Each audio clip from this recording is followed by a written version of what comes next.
good team. And I'm sure you guys probably get tired of hearing me build up our schedule and talk about how good these teams are.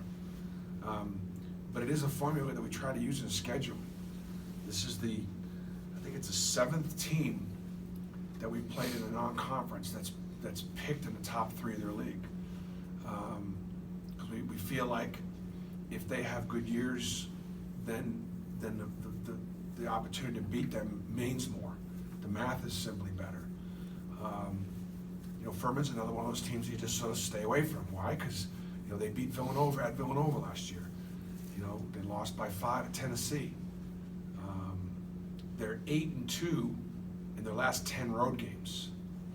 So they, with the 2 losses being at South Florida Monday and at Alabama. So they're a really good team. Why are they a good team? Because they really shoot the 3 ball. They've made 10 or more threes on 4 occasions this season. They also turn you over a lot. It's funny, they don't say to the foul line but 11 times a game, but they do. They have great hands. You put the ball down the floor and they strip and rip you. They reach and they grab and they dislodge the ball. They've got 83 steals in the year. They're 11th in steals, and yet teams only shoot 11 free throws a game against them. It's really an interesting stat. They take charges, they sink, they rotate. So, guys like Samir Dowdy or Javon McCormick or Isaac Okoro, especially Isaac, with as big and strong he is, they'll be just jumping in front of him all night long trying to take charges. And so they do a lot of things that are really good.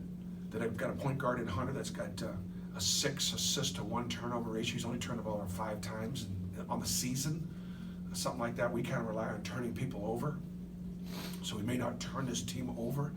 They turn you over a lot. They don't turn it over a lot. We kind of rely on people turning the ball over to make us better. So there's just a lot of reasons why it's a good matchup and a tough matchup for us. So.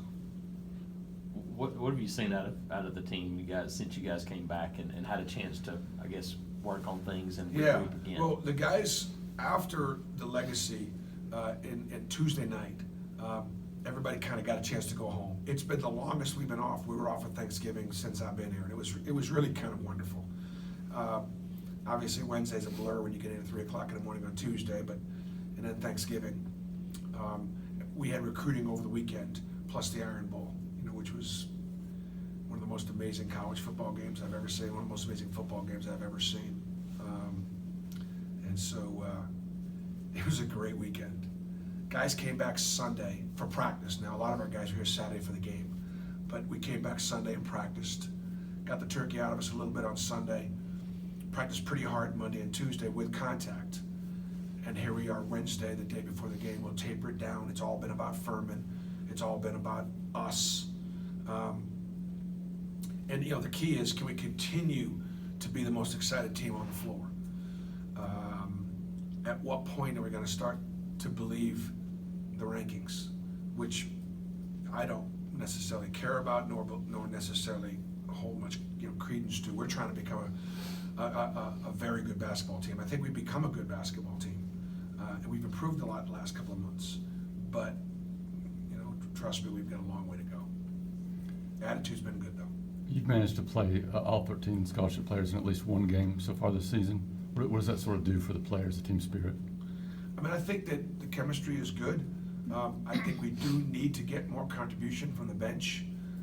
We've got a lot of inexperience coming off the bench, and for us to become a great team, those guys are going to have to get better in a hurry, particularly on the defensive end, knowing where they're supposed to be, and the only way they do that is through practice and through experiences and see if they've got the upside. I believe that they do, but that's part of the process. So I think that's been good. Again, the guys have, for a team with 5 seniors and 8 newcomers, I think they've done a pretty good job trying to get to know each other, kind of get to trust each other, and learn from each other. Javon's second in the league in assist turnover ratio and assist. Can he take it up to even another level, you think? I think that Javon is obviously a very unselfish player and a great athlete. I love the fact that he tries to get his teammates involved. there are times when he takes the ball down the lane, would actually rather see him shooting it than passing it sometimes, because he can score, he can make a tough two. Plus, if he misses, we get good rebounding position. And so I don't think I would need to emphasize that he should try and have more assists than he does.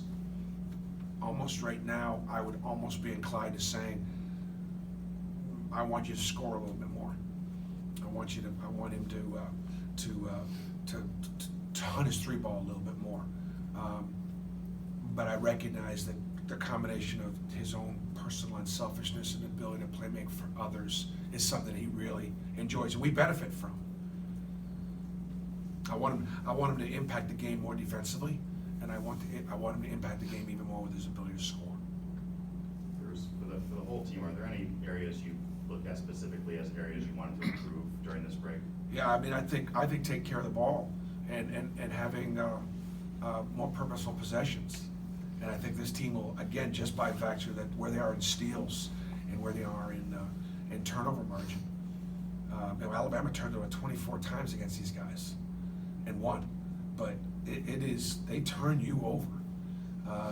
They ball watch. They've experience. They help. They get great hands. They take, like I said, they take charges. If we kind of slop through some things on our execution, like every time Austin rolls down out of a ball screen, the lane's going to be clogged, and we've got to be able to make reads between getting it to him, or they're going to be jumping in front of him, getting it to him in places where he can finish it at the rim, or then getting it to the guys in the perimeter without turning it over. So I would say that would be very, very important. Coach playing And I think the young guys more think defensively. I think the defensive aptitude, the defensive IQ, the stance, the ability to make plays on the defensive end, it's always more difficult for younger players to do that. See, in football, you guys play offense, you guys play defense, they're so specialized. In basketball, you got to play both ways. Young players come in, and they're much better offensively than they are defensively, just by virtue of the complexity of the offenses that we go against and the schemes that we utilize. Coach, playing in something like the Romans Classic, what does that do for the team going forward? I think what we've done is we've played a number of good teams this year. We haven't played a great team yet, but we've played really good teams, and some of them been on the road. We're 7-0, and we played only 3 home games. So 4 of our games have been away from home. So we put ourselves in different environments, which I think helps us be in position to be a team that can win away from the best home court advantage, in college basketball. So I think it's just about growing and preparing. Shockingly, there are still tickets available for Thursday night. This is the last game our students are going to be able to see our basketball team play before break. I know this is being the week before finals. Our guys are really swamped right now the week before finals with papers and preparation for exams, finishing up a lot of projects. Our students on campus right now are working really hard to finish the semester strong, and I want to encourage them to do that. At the same time, I hope to take a study break on Thursday night and come in and see a really good, fun basketball team to watch. I mean, Bob Ritchie's in his 3rd season at Furman. He's a very young coach, but he's very, very bright, and they do a great job. They're fun to watch. On your post-game show from New York, you raised a few eyebrows when you talked about your plans that you were going to come back and plant some pansies, I think. Have you always had a green thumb, and is there any analogy between that and coaching a basketball team? Well, I spent Wednesday and Thursday planting my pansies, thanks to Young's Plant Farm and guys at Lowe's and different places that I buy my plants. I got a strong pansy game going this year right now, probably the strongest ever in my 5 years here at Auburn. Why pansies? Because it's not because they grow through the winter, it's they survive the winter.